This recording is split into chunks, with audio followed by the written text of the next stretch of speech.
G'day traders, Mindset Monday, and good start to the week on a very clean NASDAQ chart.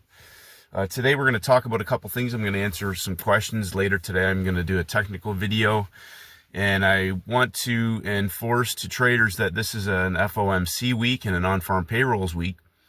And over the weekend, poured back through a lot of charts and some back and forth with my friend Steven and just looking how to simplify things for traders. But one of the biggest things I want to emphasize to traders and the importance of understanding when markets are outside of daily levels. When they're outside of daily levels, other time frame traders come into the mix. Now, there's a difference between a daytime break of a market and a market that closes outside of a previous day's range. So I've talked about, if you want to scale your business up in size over time, you need to be able to take positions that are going to be driven by other time frame traders. And the thrust behind that understanding is that when all time frames are behind a move, it's the DCB type of opportunity. They don't come back, whether it's for that session, a 3-hour move, or an entire day, as we saw on Thursday with a lot of reversal opportunities that came into play for several traders on different markets. Now, a big thing I really keep emphasizing over and over again is mastering your setups. And there's a distinct difference between trading markets because they're at levels, at daily highs or lows, or you have an actual setup, a pump and dump, a dump and pump, whether that's over a 3-day template or a 3-session template. Now, for example, we had markets on Friday. I'm getting asked questions by traders about certain opportunities. Like, for example, we had the British pound. Now, the British pound on Thursday broke outside of the high of the week and closed out of balance. And it gave a beautiful horizontal coil with peak formations that broke out of Thursday's high after major red news, third hour, for a parabolic vertical move. Now, understanding that and contrasting a volatility, so markets that move a lot, indexes, gold, oil, versus a market that actually offers us an opportunity that can be driven by other time frame traders. So when you're inside, now go back and look through your charts. We'll go through this later today, but if you're inside a previous day's range, previous day's high and low, as Dalton talks about, most of those markets are driven by day time frame traders, day traders, or locals. Locals back in the day when they were facilitating trade until they got to significant levels of balance, and they would keep it there until those levels were broken out of by larger time frame traders, larger players in the market. And once we are outside of those boundaries, that's where greater potential for movement can occur. Now, so separating that, because if you trade gold or you trade an index or you trade markets with lots of volatility, yes, you can scalp 75, 100 pips, whatever that may be. But again, my perspective on that is, where are the real trade setups that are driven by other time frame traders that when they do set up can be scaled into and held onto for a larger move with a larger size of position into that market? Now, contrast that with nail and bail scalps inside of previous days' highs and lows. They're also more dangerous markets because you can get wicks. You can be consolidated inside of a range, which is why I talk with gold specifically. I look for gold in a lot of cases to break out of levels. I talk about my friend Steven. He's a breakout reversal trader. He waits for markets to break out, and they have to break out certain time of day, the type of breakout that they are, and then they have to behave and give him his entry criteria before he'll even consider taking that as an opportunity. Now, I talk about front side, back side. We're in a week where we have FOMC on Wednesday. Now, guaranteed, a lot of these markets are going to be engineered specifically to either trap volume or drag traders into a certain direction, chasing trends, all those things for potential volatility that we get with the 2-part FOMC release. And then, of course, we have non-farm payrolls on Friday, and we have other major red news scattered throughout this week.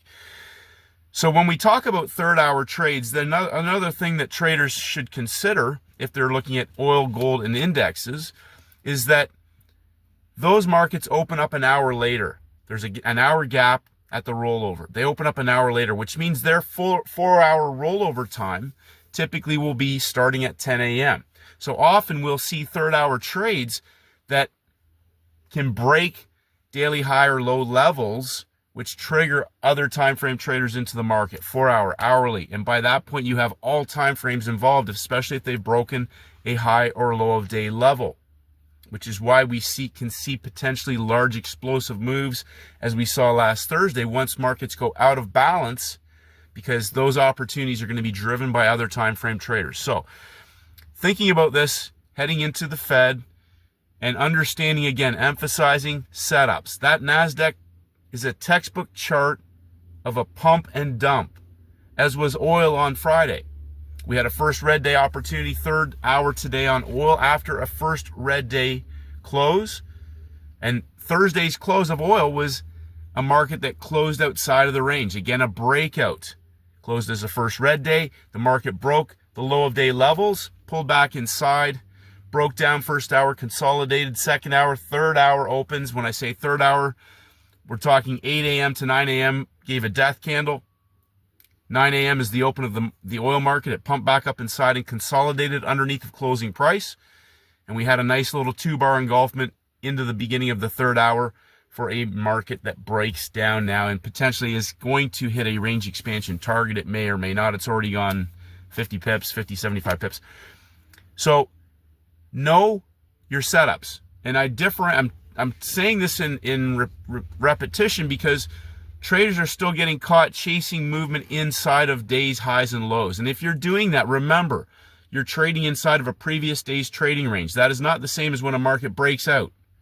Once it breaks out, it has the potential, in some cases, depending on where we're at in that template, as Dalton talks about, for an unlimited opportunity that can be driven by other time frame traders, either to seek new value and continue in a range expansion, or to reverse back inside of the previous value area when we see reversal opportunities to either break down or consolidate or trade back to the other side of the range. Remember, one level's broken out of, we now trigger other time frame traders into the market. And if it's a reversal opportunity, we can see a 2-day pattern where markets will attack the opposite side of that range.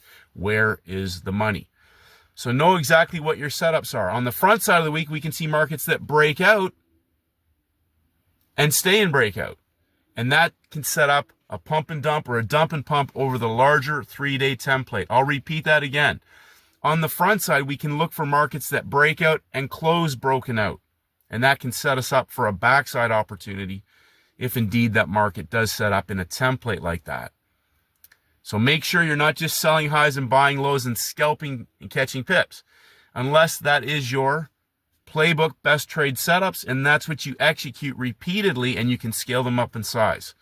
Otherwise, it's a recipe for disaster of chasing price and candle movement, and it is not scalable, and at some point it can get you caught up into impulsive, irrational, and emotional behavior, chasing things.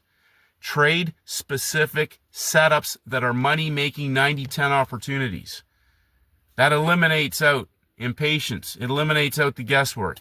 It eliminates out guessing which candle. I talk about repeatedly paying attention to the clock, timings, levels, behavior of price. But number one, and especially this week with an FOMC week and a non-farm payrolls week, behavior of the trader. And as Nadeem commented this morning, he's saving his bullets for the backside. So if you don't have a textbook perfect template that can be executed on for either a nail and bail or a 3-day setup, and we're only on day one, that's different. As we start a new week now, we're starting a new weekly template. We're at the end of a month, a new timing cycle. We are going to have some huge opportunities. Understand what those huge opportunities look like and how they will present and how they will build. Be willing to sit on your hands until a 90-10 candidate falls into your lap, and all you have to do is flawlessly execute your trade setup, manage it accordingly, and extract the maximum amount out of a winning trade possible while still managing your downside. All right, traders, great start to the week. Mindset Monday, keep it simple, stay focused. Remember, big week, be willing to sit on your hands. There will be some huge opportunities, guaranteed. There always is. Keep it simple, stay focused, and may the markets go with you.